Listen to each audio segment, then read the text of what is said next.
প্রিয় দর্শক, আসসালামু আলাইকুম। আশা করি আপনারা সবাই ভালো আছেন। আল্লাহর অশেষ রহমতে।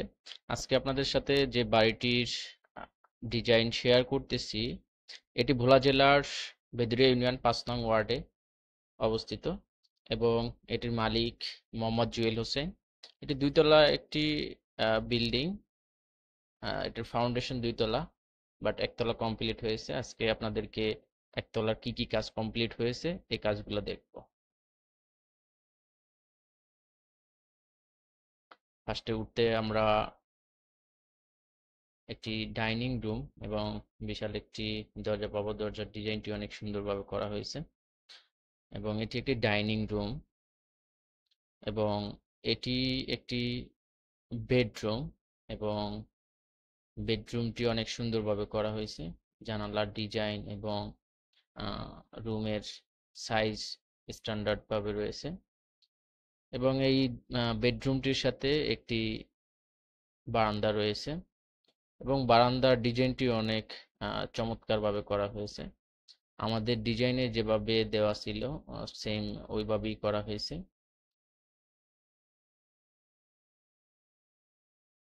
এবং এটি হচ্ছে একটি ড্রয়িং রুম। এই ড্রয়িং রুমটির ইন্টেরিয়র কাজ চলমান, এখনো কমপ্লিট হয়নি ইন্টেরিয়রের কাজগুলো।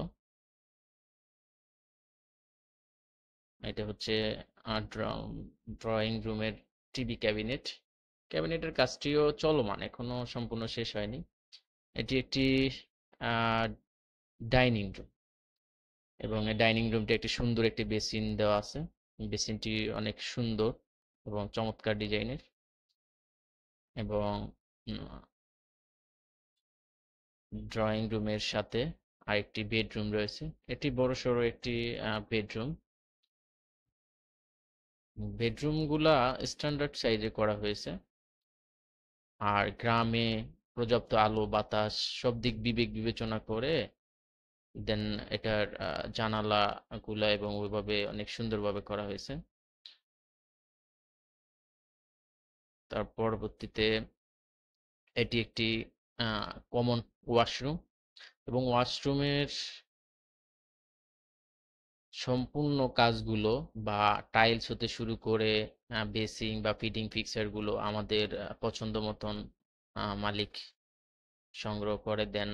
এগুলো ফিটিং ফিক্সার গুলো ওইভাবে করা হয়েছে এবং এটি একটি লো কমোড ছিল এবং এখানে মালিক হয়তো বাসায় উঠবে, বাট সোফা সেট গুলো এখানে আইনা আপাতত রাখা হয়েছে। বাট এটি একটি বেডরুম, এটি একটি বেডরুম। সোফাগুলো মালিক এখানে আপাতত রাখছেন, বাট এটা একটা বেডরুম। এটা একটা গেস্ট বেড বলা যেতে পারে এবং এটি একটি কিচেন। কিচেনটাও অনেক সুন্দরভাবে করা হয়েছে উপরে একটি শেল দিয়ে এবং টাইলস গুলো এগুলো আমাদের সম্পূর্ণ পছন্দ মতনীয় মালিক ইউজ করছেন এবং লুকটা অনেক সুন্দর হয়েছে এবং colour combination A to Z উনি আমাদের সাথে যোগাযোগ করে প্রতিনিয়ত করেছেন। এটি আরেকটি বেডরুম। এই বেডরুমটির সাথেও একটি বারান্দা রয়েছে এবং বারান্দার লুকটা বাহির থেকে অনেক সুন্দর দেখা যায়।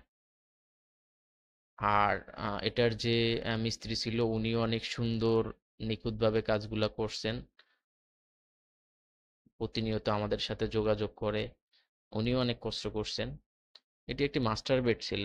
এই মাস্টার বেডটির সাথে বারান্দা এবং হচ্ছে এটি একটি টয়লেট রয়েছে এবং এই টয়লেটটি একটি হাই কমোড টয়লেট রয়েছে। এটি হাই কমোড ব্যবহার করা হয়েছে এবং এটির টাইলস এবং ফিটিং ফিক্সার গুলো সম্পূর্ণ সবকিছুই নিয়ে আমাদের তত্ত্বাবধান। এখন আপনাদেরকে ওনার বাসার 3D প্ল্যানটি দেখাবো। নর্মালি হচ্ছে এই ইয়েতেই করা হয়েছে অনেক সুন্দরভাবে, বাট উনি পোস্টটি এখনো সংযুক্ত করেনি। পোস্টটির জন্য উনি আহ, সম্পূর্ণ সব প্রসেস করে রেখে দিয়েছে, বাট এখনো পোস্টের কাজ সম্পূর্ণ করেনি এবং পোস্টটি যদি করে উনি অনেক সুন্দর লাগবে এই বাসাটি মূলত ছিল 1275 স্কোয়ারের মধ্যে। একটি গ্রামের বাসা অনেক সুন্দরভাবে ওনাকে দেওয়া হয়েছে এবং বারান্দার যে ডিজাইনগুলা উনি অনেক সুন্দরভাবেই করেছেন। এবং ওনার যদি আমরা ফ্লোর প্ল্যানটি আপনাদেরকে শেয়ার করি তাহলে দেখতে পাবেন। এই যে আমরা ফার্স্টে সামনে 2টা বারান্দা রয়েছে এবং ওঠার পরে এই যে একটি ডাইনিং এবং এটি একটি ড্রয়িং রুম। আর সামনের এইটা একটি বেডরুম এবং সাথে বারান্দা রয়েছে। এটা একটি মাস্টার বেড। এটার সাথে টয়লেট এবং বারান্দা রয়েছে এবং তার পাশে একটা কিচেন রয়েছে এবং এইটা একটি বেডরুম এবং এটা কমন টয়লেট এবং পাশে আরেকটি বেডরুম রয়েছে। এই বাসাটি 1275 স্কোয়ারের মধ্যে এবং এটার রুম সাইজগুলা মোটামুটি এরকমভাবে দেওয়া হয়েছে। আজকে এই পর্যন্তই। পরবর্তী ভিডিও পাওয়ার জন্য আমাদের লাইক, কমেন্ট এবং ফলো দিয়ে রাখুন। আসসালামু আলাইকুম।